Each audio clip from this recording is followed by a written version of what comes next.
Buenas tardes a este espacio de rendición de cuentas del senador Antonio Sanguino, que va a ser más bien un paredón porque vamos a hacer las preguntas desde un tono de veeduría. Vamos a aprovechar este espacio y yo le quiero agradecer, senador, por haberme invitado a moderar este espacio. Queremos que sea un espacio en donde la ciudadanía pueda entender, además de lo que hizo usted, como lo que debe hacer un congresista, cuáles son las funciones, cuáles son en el marco de la Constitución las principales labores que hace un congresista. Entonces, esto es una oportunidad para entender lo que usted hizo y para entender lo que deben hacer nuestros congresistas, a quienes elegimos, a quienes les pagamos y que nos tienen que rendir cuentas siempre. Entonces, senador, bienvenido. Mil gracias, Catherine. Me complace mucho estar aquí, primero porque pues esto hace parte de lo que fue la consulta popular anticorrupción que promovimos junto contigo y con muchos colombianos, la rendición de cuentas permanentes, el escrutinio al que debemos estar sometidos, no solo los congresistas, sino todos los que ocupamos cargos de elección popular, tanto en los cuerpos colegiados como en los espacios de gobierno, pero además porque pues estar en compañía tuya para mí es una manera también de hacer este ejercicio con rigor, sobre todo porque tú eres fundadora y lideras una iniciativa de sociedad civil, de veeduría ciudadana, que tiene que ver precisamente con el control de la ciudadanía al ejercicio que adelantamos los congresistas, a la manera como honramos ese gesto de confianza de los ciudadanos cuando votan por nosotros, que en todo caso no es ningún cheque en blanco, ¿no? Así y es. por eso este espacio de rendición de cuentas es importante y hay una rendición de cuentas que es la más importante, que es la de la nueva elección de Congreso y la de la elección de presidente que tendremos el próximo año. Así que muchas gracias, Catherine. Y una de las grandes preguntas que tenemos los colombianos es, ¿el Congreso qué hizo en ese contexto? ¿El Congreso respondió a las necesidades del país, por ejemplo, en el marco de la pandemia? ¿El Congreso respondió a las necesidades de la ciudadanía en el marco del paro? Pareciera que hasta ahora no. Y la sensación que tenemos muchos es que el Congreso ha sido, antes que la cabeza de una de las ramas del poder, ha sido más bien como un espectador, pasivo, metido en Zoom, legislando todavía por videollamada, una cosa insólita. Entonces, de todas formas, y ahí es donde ya yo le quiero preguntar, sí hubo proyectos de ley que respondían a las necesidades. Lo que pasa es que la gran mayoría o los hundieron o se archivaron. Y usted tiene unos muy buenos proyectos ahí. Entonces yo quiero que empecemos por ahí. ¿Cuáles fueron sus iniciativas legislativas que usted considera respondían a este momento del país? Bueno, primero quiero, digamos, recordar que este ejercicio que yo he hecho en el Congreso no es un ejercicio en solitario. Yo hago parte de una bancada, de la Alianza Verde, somos 9 senadores. Luego entonces mucho de lo que hicimos también lo hicimos junto con la bancada y también junto con la bancada alternativa, es decir, todos los congresistas de las bancadas de oposición en el Congreso. Yo represento en el Congreso también un equipo, el equipo del cambio, seguramente los compañeros en todo el país nos están viendo, que es un equipo de la Alianza Verde que construye colectivamente este ejercicio. Nosotros presentamos 81 proyectos de ley, 16 de autoría nuestra, 41 presentados con la bancada de la Alianza Verde, 16 con las bancadas o con la bancada alternativa y el resto con otras bancadas, incluso pues de partidos como el Liberal, el Partido de la U, etcétera, algunas iniciativas mucho más multipartidistas. Pero quiero mencionar 3 o 4 iniciativas que me parecen importantes, de las que promovimos desde el 20 de julio del año pasado hasta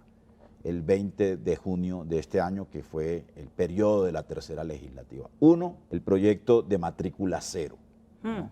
Que buscaba precisamente responder a una demanda de los jóvenes, a un clamor de los jóvenes en medio del paro nacional y en medio de la pandemia, Debo decir que esta iniciativa de matrícula cero no fue un invento nuestro, fue una iniciativa que surgió allá en tu tierra, en la Universidad del Atlántico. Los estudiantes lograron por vez primera una matrícula cero en un acuerdo con la Gobernación del Atlántico.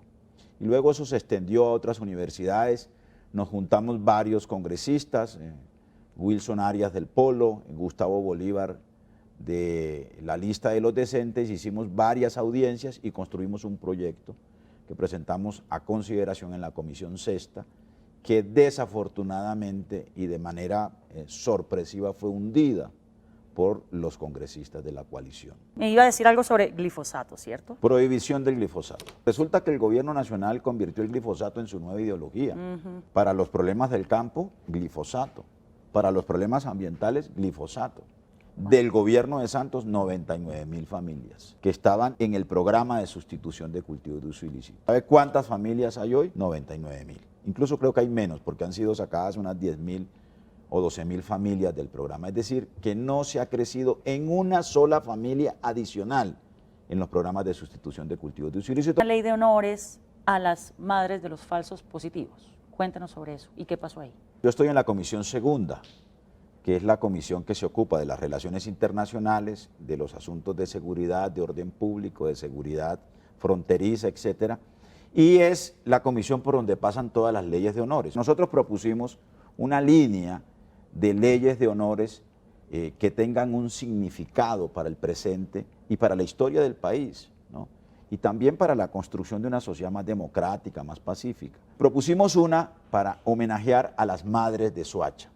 Ellas tienen una fundación, Mafapo, que es la Fundación de Madres de Falsos Positivos. Pusimos un proyecto para homenajear a esas mamás que además se han abanderado de la causa de los falsos positivos en una batalla por la verdad. Es como, guardadas las proporciones, ellas son como nuestras madres de la Plaza de Mayo, ¿no? Así es. Y además de eso, propusimos en ese proyecto recuperar esa historia, producir unos documentales para emitirlos en nuestros canales de televisión, destinar un día para celebrar el día de las ejecuciones extrajudiciales. Conoció el caso de los muchachos que fueron reclutados en Soacha y asesinados en Ocaña, el proyecto de ratificación del acuerdo de Escazú. Hubo otro senador de la coalición de gobierno, también designado como coordinador ponente. Hubo dos ponencias, una ponencia negativa, que la presentó el doctor Juan Diego Gómez y los otros ponentes de la coalición de gobierno, y hubo una ponencia positiva que presentamos en cabeza mía los congresistas de Senado y Cámara que respaldábamos el proyecto. No solo de la oposición, también habían ponentes liberales, ¿no? Por ejemplo, el representante Carlos Ardila del Putumayo liberal rindió junto con nosotros ponencia positiva. Incluso debo decir que un senador de la U como Werner Zambrano de Nariño también respaldó la ponencia positiva que nosotros presentamos. Fue un proyecto, además, permítame recordarle, que se radicó con mensaje de urgencia por parte del presidente de la República, para que se entienda para los ciudadanos que nos están siguiendo. Cuando el proyecto tiene mensaje de urgencia, debe ser tramitado en los 3 meses siguientes. Bueno, pues se radicó el 20 de julio y, luego, y se intentó votar en septiembre, no se votó, y luego a finales de la legislatura, es decir, en junio del 2021, un año después. Un año después. O sea que hubo una estrategia, un plan, una operación tortuga Terrible. frente a ese proyecto. Y al final, cuando ya íbamos a votar, los uribistas y los demás pues obstruyeron la votación del proyecto y el proyecto se hundió sin pena ni gloria. Entonces, sobre ese trabajo de territorio, sobre todo en este momento del paro, en donde usted también fungió roles de mediador, ¿qué nos quiere contar? Bueno, yo debo decirte, Catherine, que de las cosas que más me gusta en este oficio parlamentario es precisamente ese, ir a las regiones, interactuar con las comunidades, con los territorios, entender las lógicas, conocer el país también, porque yo creo que eso alimenta mucho el debate y la agenda parlamentaria, y debe ser así.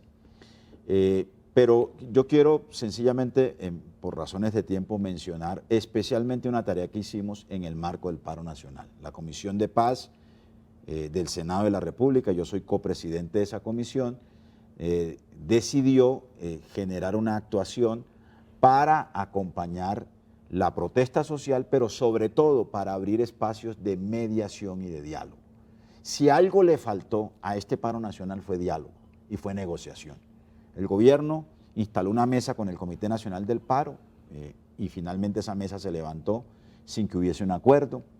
En Cali y en otras ciudades, en Bogotá, se ha intentado un escenario de negociación, de diálogo con las primeras líneas. En Cali se expidió un decreto que tuvo como principal opositor al gobierno nacional. Nosotros estuvimos en Pereira, estuvimos en Cali, estuvimos en Popayán, estuvimos en Villavicencio, hicimos presencia en buena parte del país, sobre todo promoviendo la mediación y el diálogo. Yo creo que eso es muy importante de rescatar. A este país le falta diálogo y le falta diálogo social. Yo tengo que ir optimista a que el 20 de julio radicamos unos proyectos de reforma constitucional, unos proyectos de ley que recogen esta agenda inconclusa, que no se ha podido materializar en el Congreso, que son clamores de la sociedad colombiana, que son promesas incumplidas, como también vamos a radicar debates de control político. Entonces, le digo, vamos a volver a presentar con la bancada del Verde renta básica, vamos a volver a presentar prohibición de fracking, vamos a volver a presentar prohibición del glifosato, vamos a presentar iniciativas en materia de reforma a la fuerza pública. Quizás estos 4 proyectos los podríamos juntar en uno solo, digamos que significa una reforma estructural que discuta con el proyecto de reforma cosmética que ha anunciado el presidente de la República.